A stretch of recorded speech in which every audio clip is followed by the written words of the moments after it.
बड़े भी क्यों ना, आप देखिए पिछले एक हफ्ते के दौरान 2 घटनाएं घटी हैं। एक हमारी दलित बेटी को ठाकुर समाज के लोग जिला मेरठ में गांव कपसाड़ में किस तरीके से उसकी मां की निर्मम हत्या करके उठा करके ले गए। दूसरी घटना अभी जिला मुजफ्फरनगर में हुई है।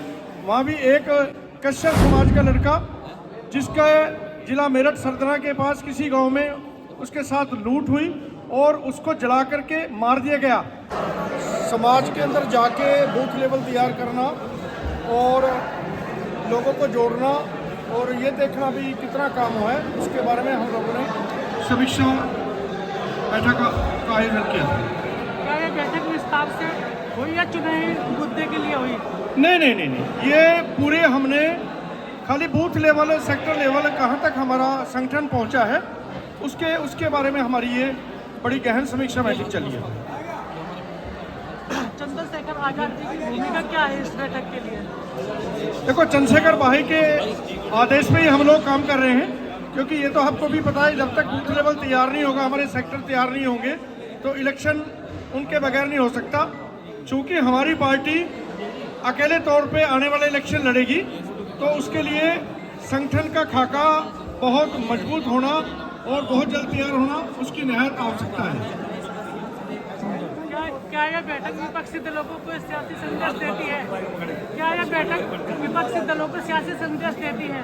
हाँ, बिल्कुल देगी, क्योंकि वो लोग देख रहे हैं कि हमारे भाई चंद्रशेखर आजाद का कारवां कितनी तेजी से बढ़ रहा है। और बड़े भी क्यों ना, आप देखिए पिछले एक हफ्ते के दौरान 2 घटनाएं घटी हैं। एक हमारी दलित बेटी को ठाकुर समाज के लोग जिला मेरठ में गांव कपसाड़ में किस तरीके से उसकी मां की निर्मम हत्या करके उठा करके ले गए और पुलिस ने उस पर कोई कार्रवाई नहीं की।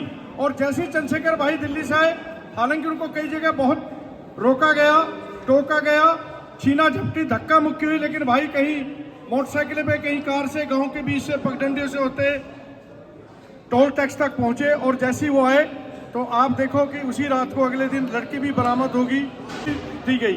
तो ये सब चंद्रशेखर भाई का दबाव और उनकी जो कार्यकारिणी है। दूसरी घटना अभी जिला मुजफ्फरनगर में हुई है। वहाँ भी एक कश्यप समाज का लड़का जिसका जिला मेरठ सरदना के पास किसी गांव में उसके साथ लूट हुई और उसको जला करके मार दिया गया। उसकी भी कोई सुनवाई नहीं हुई। लेकिन जब चंद्रशेखर भाई परसों उसके घर पे आने लगे तो पूरे मुजफ्फरनगर को सील कर दिया गया और उनको भी धरने पे भाई को 2 मिनट के लिए बैठना पड़ा। फिर वहाँ से उठा के PW गेस्ट हाउस ले गए और वहाँ वीडियो कॉल कराई। तो देश के हालात ऐसे चल रहे हैं कि ये ठीक नहीं है। एक चुना हुआ प्रतिनिधि ऐसी घटनाओं में अपने परिवार से अपने लोगों के बीच नहीं जा सकता। ये तो तालिबानी शासन चल रहा है। तो इसका लोग बड़ी तेजी से संज्ञान ले रहे हैं कि हम सभी बिरादरियों की, सभी समाज की लड़ाई लड़ रहे हैं।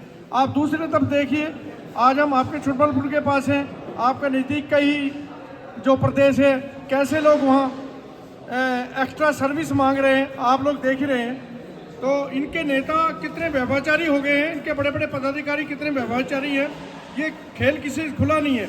दूसरी तरफ आप देखिए काशीपुर के पास पेंगा गांव में एक किसान ने किस तरीके से उसके साथ धोखाधड़ी हुई और किस पदाधिकारी के पास वो नहीं गया। पुलिस में नीचे से लेके ऊपर कप्तान तक, लेकिन किसी से ने उसकी नहीं सुनी। आखिरकार उसको सुसाइड करना पड़ा।